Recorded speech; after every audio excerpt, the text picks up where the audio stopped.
Hitler और Benito Mussolini के बारे में हर कोई जानता है और उनसे नफरत करता है, लेकिन दूसरे विश्व युद्ध के दौरान ब्रिटेन के प्रधानमंत्री रहे विंस्टन चर्चिल का मानना था कि भारतीयों में शासन करने की काबिलियत नहीं है और अगर भारत को आजाद भी कर दिया जाए तो भारतीय लोग भारत पर शासन नहीं कर पाएंगे और ये देश बिखर जाएगा। चर्चिल का कहना था कि आजादी के बाद भारत की सत्ता खतरनाक बदमाशों और लुटेरों के हाथों में चली जाएगी, लेकिन समय बहुत बलवान होता है। भारत की आजादी के 75 साल बाद इस देश ने न सिर्फ चर्चिल के इन लफ्जों को खत्म कर दिया, बल्कि इसी भारत की एक संतान आज ब्रिटेन के प्रधानमंत्री के पद पर मौजूद है। इसमें कोई दो राय नहीं है कि ब्रिटेन में चर्चिल एक कद्दावर नेता के रूप में देखे जाते हैं, लेकिन ब्रिटेन के शक्तिशाली इतिहास में प्रधानमंत्री चर्चिल के शासनकाल से एक काला अध्याय भी जुड़ा हुआ है, जिसे बहुत कम ही भारतीय जानते हैं, जिसका सीधा संबंध भारत से है। अगर ब्रिटेन में चर्चिल नायक है तो भारत में खलनायक। भारत की जनता और देश के ज्यादातर इतिहासकार चर्चिल को 1943 में बंगाल में भूख से हुई लाखों मौतों का जिम्मेदार मानते हैं। यह समय था द्वितीय विश्व युद्ध का। द्वितीय विश्व युद्ध के दौरान दुनिया के बहुत देश दो भागों में बटे हुए थे, एक मित्र देश और दूसरा धुरी राष्ट्र। क्योंकि उस समय भारत पर ब्रिटिश राज था, भारत के पास नाजी जर्मन खिलाफ 1939 में युद्ध की घोषणा करने के अलावा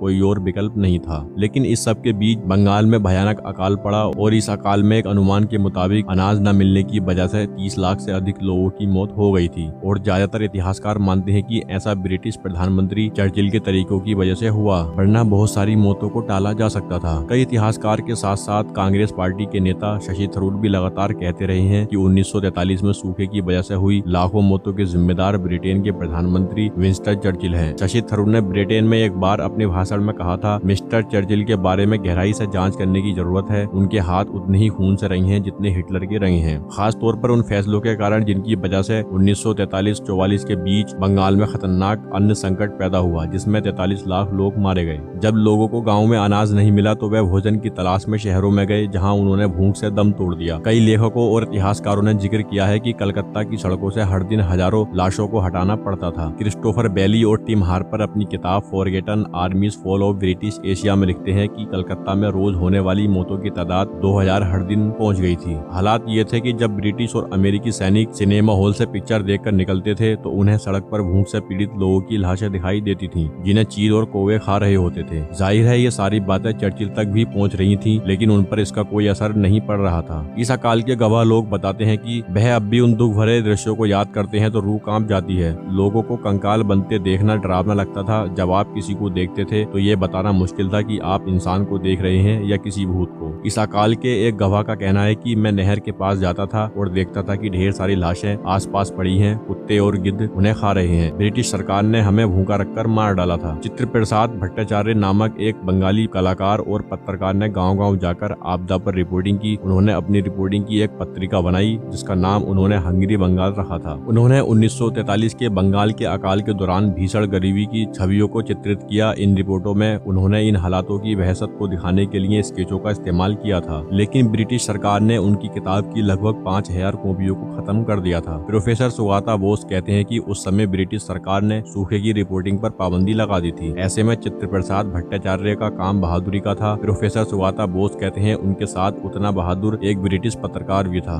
जब वायसराय वेवेल ने अकाल पीड़ित जिलों को अनाज भेजने की मांग की तो चर्चिल ने जानबूझकर अनाज को भूखमरी झेल रहे बंगाल से हटाकर विश्व युद्ध में लड़ रहे अंग्रेज सिपाहियों के लिए भेजने का फैसला किया। भारत का अपना ज्यादातर अनाज श्रीलंका भेज दिया गया था। चर्चिल सरकार ने ऑस्ट्रेलिया से आए गेहूं से भरे जहाज भारतीय बंदरगाहों पर न रोककर मध्य पूर्व की तरफ भेज दिए। अमेरिका और कनाडा ने भारत को खाने का सामान भेजने की पेशकश की, लेकिन उसे भी चर्चिल ने नामंजूर कर दिया। यह दस्तावेजों में दर्ज है कि चर्चिल ने अकाल के बारे में वायसराय के जरूरी से जरूरी तार का जवाब देने की परवाह नहीं की। जब अधिकारियों ने उनके फैसले से हो रही मौतों की तरफ उनका ध्यान दिलाया तो उन्होंने चिढ़कर एक तार जरूर भेजा था जिसमें उन्होंने पूछा था कि गांधी अभी तक मरे क्यों नहीं। यह बात साफ है कि ब्रिटेन के हीरो चर्चिल एक विवादित शख्सियत रहे हैं और भारत में उन्हें हमेशा 1943 में बंगाल में आए भयानक अकाल से हुई लाखों मौतों का जिम्मेदार माना जाएगा।